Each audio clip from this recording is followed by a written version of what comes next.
Okay, Assalamualaikum warahmatullahi wabarakatuh. Okay, hari ini kita akan belajar chapter 3, iaitu tajuknya ialah program control. Okay, ni panjang sikit. Oh, ni salah ni yang lama punya coding. Okay, abaikan. Okay, apakah dia itu? Dia control structure. Control the flow of execution in a program or function. Dia akan mengawal aliran execution dalam program tersebut. Okey, kita ada 3 jenis control structure. Yang pertama, sequence structure. Kedua, selection structure. Dan yang ketiga ialah repetition structure. Okey, kita tengok satu persatu. Okay? Apakah dia itu? Sequence structure. Sequence structure, they will execute one by one.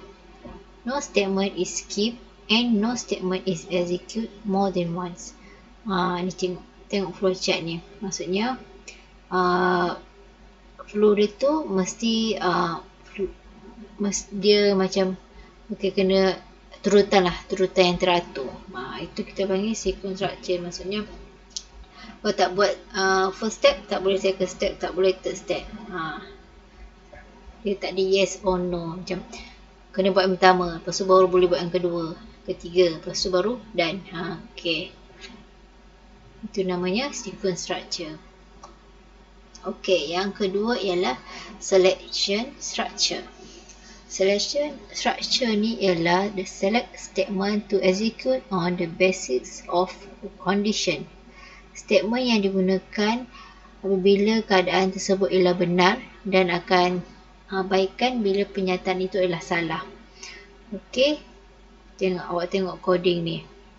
Kalau awak rajin nak copy coding ni, awak try run. Okey, contoh kat sini awak tengok flowchart ni.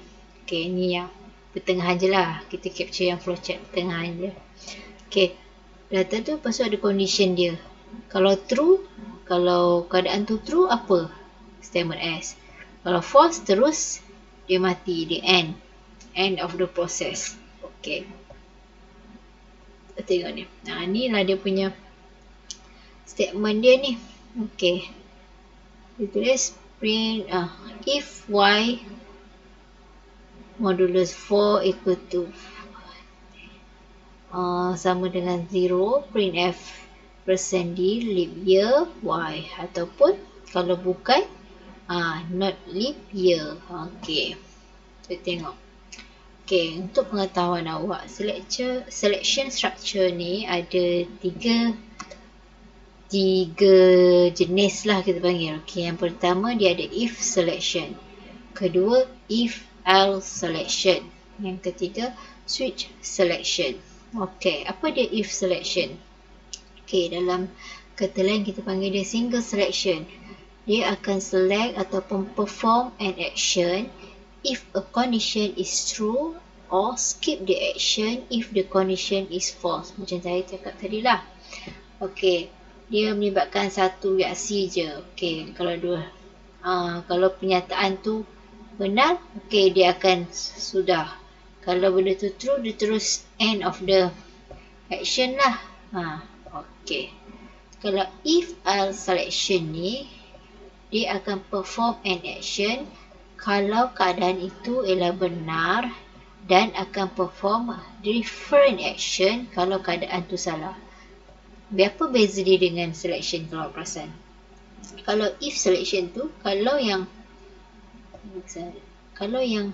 dia akan buat kalau keadaan tu benar, dia akan perform an action kalau keadaan tu benar dan dia akan skip kalau keadaan tu salah. Yang ini dia akan perform action kalau keadaan tu benar dan akan perform lain action kalau keadaan tu salah. Dua-dua dia akan memberi action. Kalau untuk if else action, sama ada benda tu benar ataupun benda tu tak benar, dia akan hasilkan, dia akan paparkan, dia ada benda lain yang dia akan keluarkan. Kalau if selection tu, kalau benar je dia keluarkan result dia, kalau tak benar dia tak keluarkan apa-apa. Okay, manakala the switch selection ni perform one of many different action depending on the value of an expression. Okay, dia akan lakukan satu daripada banyak-banyak action bergantung pada nilai expression tersebut lah. Ni nanti kita tengok satu persatu. Okey, keadaan ni bergantung kepada apa? Okey, ingat tak chapter sebelum ni kita ada belajar pasal relational dan equality operator. Okey, dua benda tu lah sekarang ni yang kita akan tengok.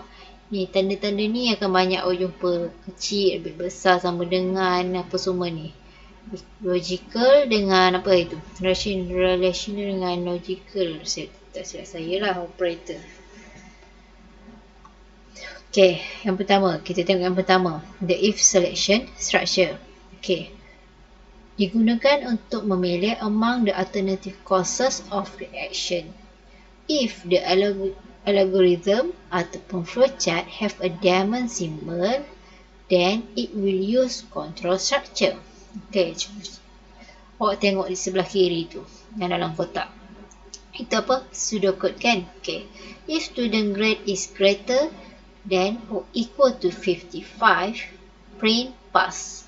Okay, dari segi coding dia, tu kita tulis if dalam kurungan grade greater or equal 55, tutup kurungan, lepas tu kita akan print f apa?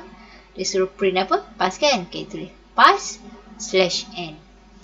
Maksudnya kalau markah student tu lebih besar sama dengan 55, maksudnya dia pass. Okay, itulah yang dikatakan if selection. Maksudnya satu pilihan je. Kalau tak kurang daripada 55, dia tak paparkan pun. Tengok dia punya flowchart. Grade bentuk diamond tu kan, greater or equal 55. Kalau true, print F, pass. Kalau false, terus end the process. Okay, macam ni. Awak tengok dalam kolom biru tu, dia ada example 1 dengan example 2 coding dia kan.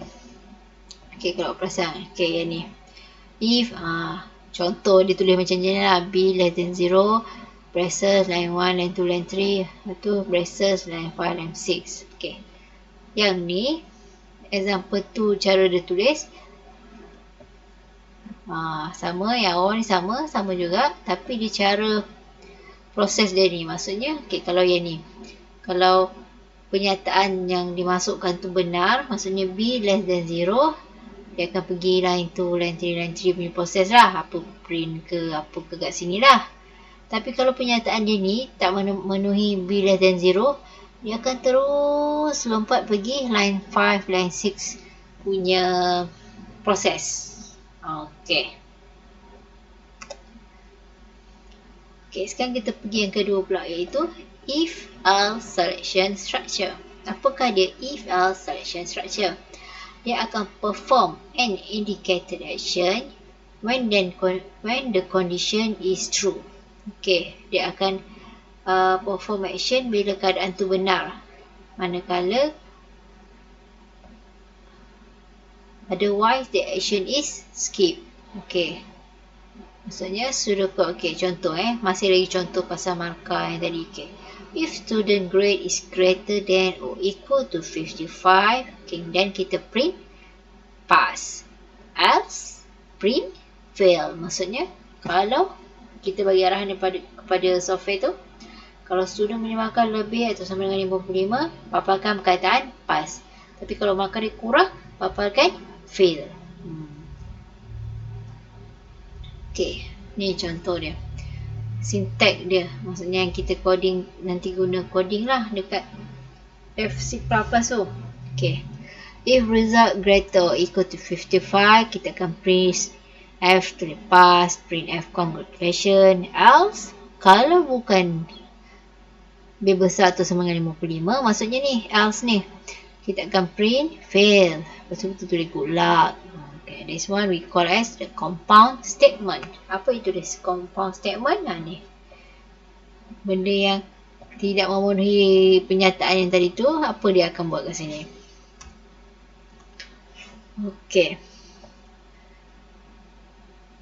untuk if-else selection ni, dia ada juga syntax for multi-way decision based on several condition. Maksudnya tak semestinya Satu keadaan je maksudnya. Macam tadi lah. Macam contoh. Contoh tengok dekat kotak ni. Okay, pertama. Kalau result greater or equal to 80, kita akan tulis print pass grade A. Kalau else, tulis else if. Kalau pula result dia greater or equal to 70, tulis apa? Kita print pass grade B. Kita tulis boleh juga lagi tulis else if result greater or equal to 55, pass tapi grade C.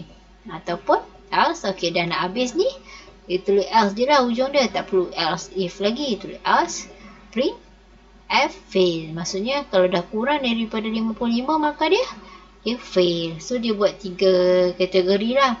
Maksudnya komputer tu baca data tu. Oh, markah budak ni 60. Kalau 60 dekat mana? Okay, dia pass tapi dia grade C. Oh, markah dia 98. So komputer akan paparkan dia pass, and then dia ialah grade A. Sebab tu dia tulis kat sini syntax for multi-way decision based on the several condition. Okay, the nested if-else selection structure. Okay, if-else statement may contain any single or compound statement including another if-else statement. Maksudnya dalam, kita masih lagi dalam if-else selection ni. Dalam if-else statement ni boleh mengandungi satu atau beberapa compound statement yang mengandungi if-else statement juga. Macam mana tu? Macam maksudnya dia gabung-gabungkan. Contoh awak tengok kotak yang ni, yang kanan sekali ni. Okay. If dalam kurungan dia jam lebih dari 40. Lagi satu condition dia if jam lebih daripada 60. So printf double time. Else printf time is half. Apa yang awak faham dekat sini? Kalau jam lebih daripada 40 dan jam lebih daripada 60, maksudnya double time. Kalau kurang, maksudnya ialah time is half.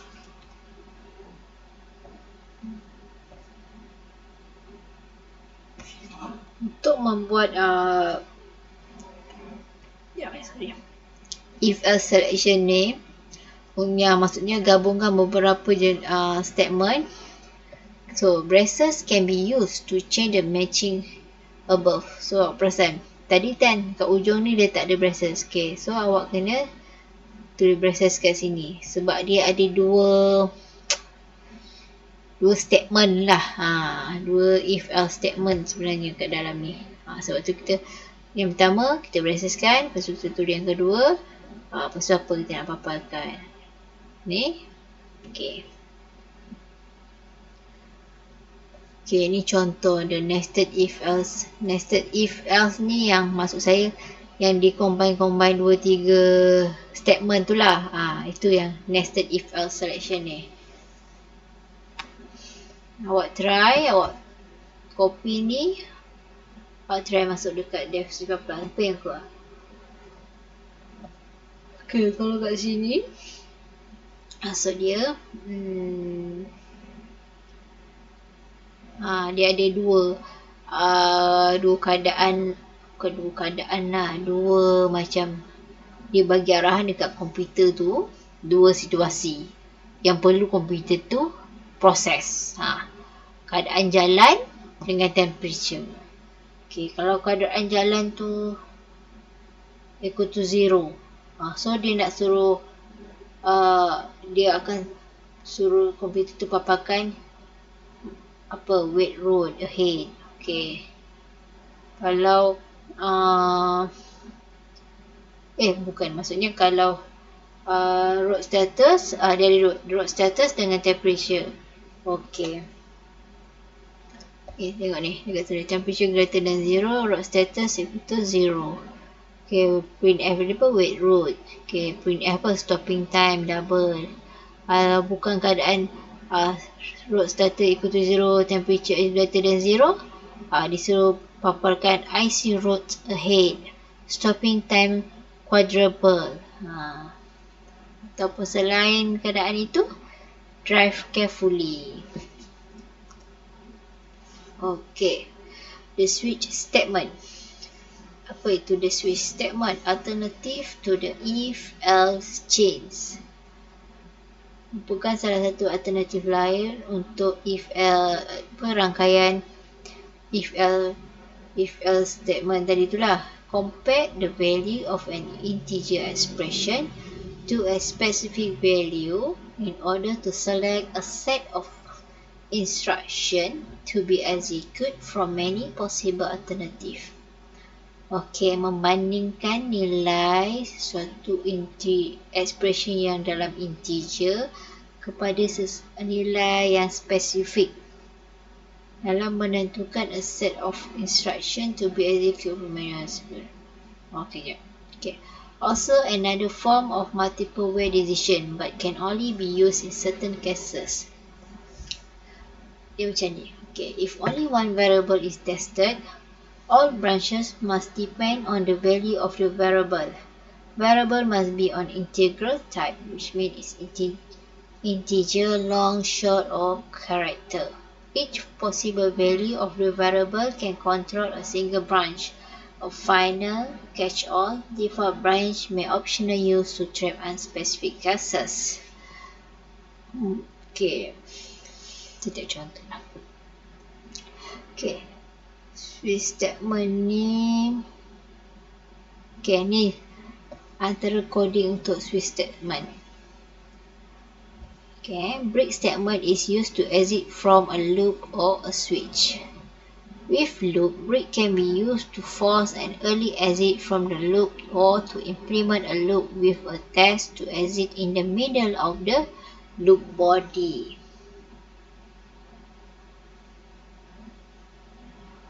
Okay, ni contoh dia macam ni.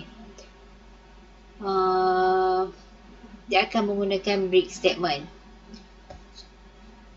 Statement dia ada banyak. Okay, dan dia by cases. Kalau awak perasan dia punya syntax ni. Okay, case value 1. Statement A, statement B, and then dia akan tulis break. Benda ni dia macam tak silap saya lah dia macam loop, benda tu berulang tau. Jadi macam pengiraan yang berulang ataupun proses yang berulang. Okay, case value 2. Okay, dia ada statement C, statement D, and break. Okay, kita tengok ni awak tak boleh test sebab dia hanya ni je.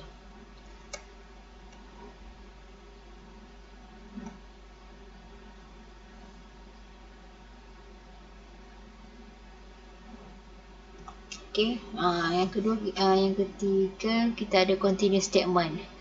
Continuous statement ni dia transfer the control to the start of the block. Dia akan memberi arahan lah sebenarnya kepada komputer tu supaya mula dekat mana. Macam tu maksud dia.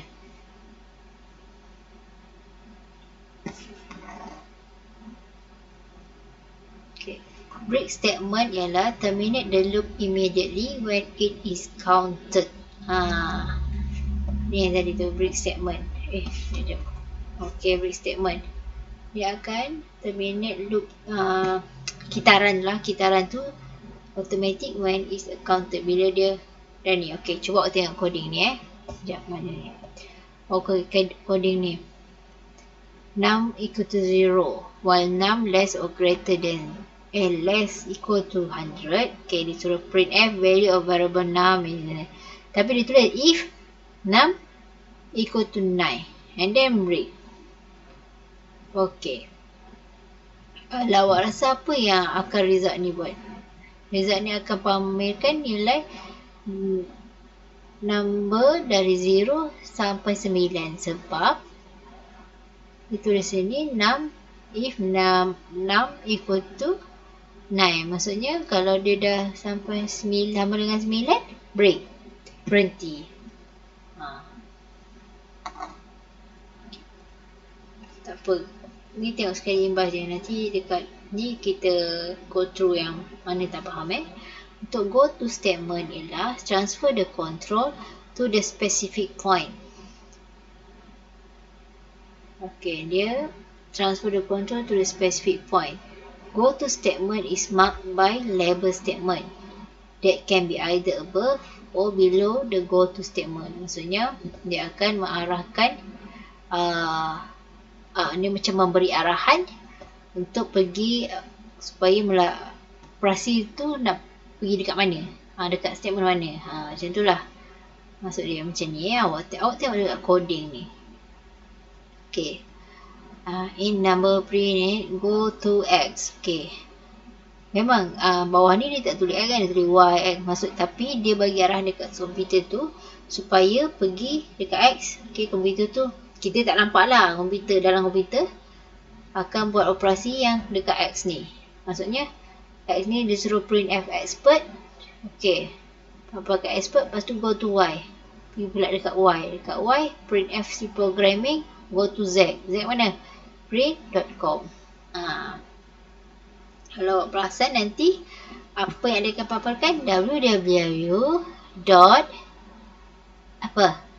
expert, lepas tu cprogramming.com.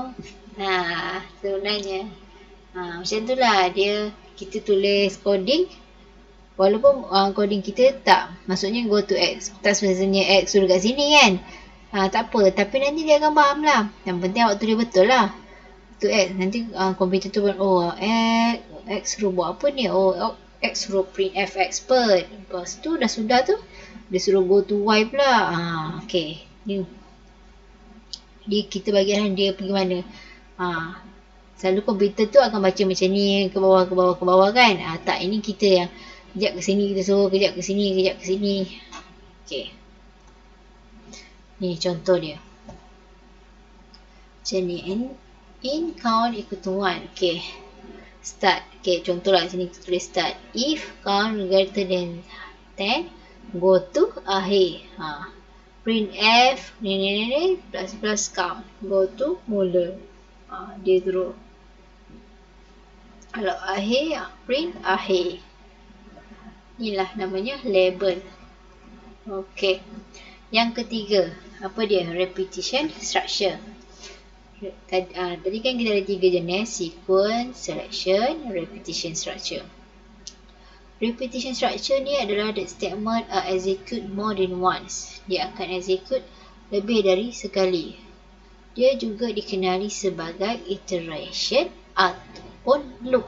Yang kita sebut loop, iteration tadi. Okay, cuba awak copy paste coding ada kat sebelah kiri tu. Integer A equal to 1 while A less or equal to 5. Print F I love C programming. A plus plus.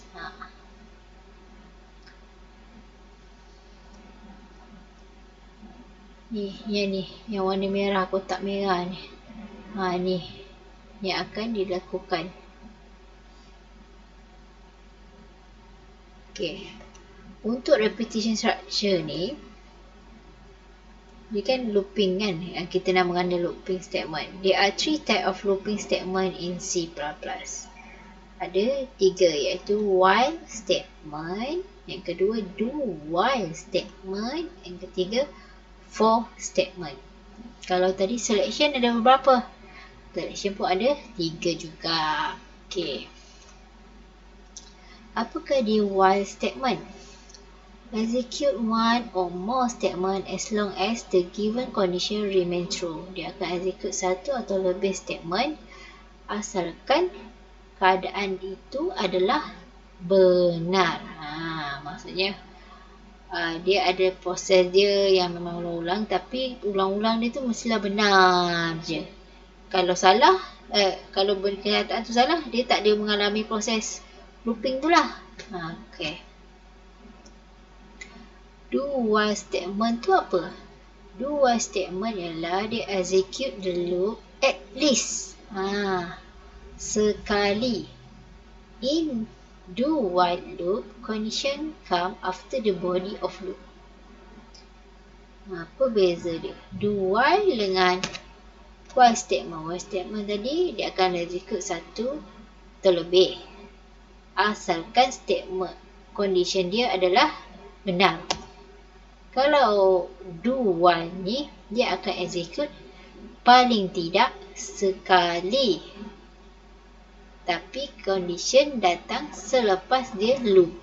Maksudnya, dia buat looping dulu. Lepas tu baru dia tahu benda tu benar ke tak benar. Macam tadi while statement tu, dia dah tahu dah. Ni yang mana benar, yang mana tak benar. Baru dia buat looping. Okey, faham kat situ. Faham tak? While statement ialah dia dah tahu condition tu benar tak benar. Lepas tu baru buat dia looping. Tapi kalau do while statement tu, dia looping dulu. Lepas tu baru dia tentukan condition tu benar atau tak benar. Tengok. Tengok ni. Gambar raja flowchart ni. While loop tu apa? Okay, dia ada condition. Okay, kalau true, dia pergi dekat statement dia. Maksudnya dia buat looping lah. Lepas tu dia naik balik kan. Kalau false, end. Okay, kalau do while tu yang belah kanan tu, kita ada penyataan tu. So kita looping dulu. Lepas tu kalau dia kita pergi condition lah. Maksudnya kita proses lah dia. Kita execute dia. Lepas tu baru kita tahu dia true ke dia false. Ni. Ni diamond dekat sini. Ni diamond kat bawah. Ini perbezaan dia. Okay. Kena pasti Kita kasi tanya apa buat flowchart untuk while loop dengan do while dulu. Okay. Tadi apa statement tadi? Do while statement tadi kan. Okay. Sekarang for statement. For statement, it is useful when the number of iteration is known. Maksudnya, dia sangat berguna bila bilangan iteration tu kita tahu sebelum kita enter the loop. Known dikenali sebagai counter control loop. Okay. Maksudnya, apa? Macam saya pernah cakap bab sebelum ni. Macam kita nak buat sesuatu tu kan, kita nak buat pengulangan pengiraan ke pengulangan proses tu, tapi kita dah tahu sampai berapa kali iteration tu. Itulah kita panggil for statement ataupun counter control loop.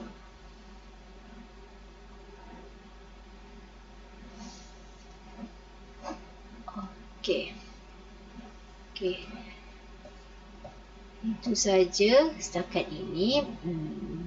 Mungkin saya tahu ada beberapa yang awak mungkin kurang faham, tapi nanti kita bincangkan dalam kelas. Okey, sekian. Terima kasih. Assalamualaikum.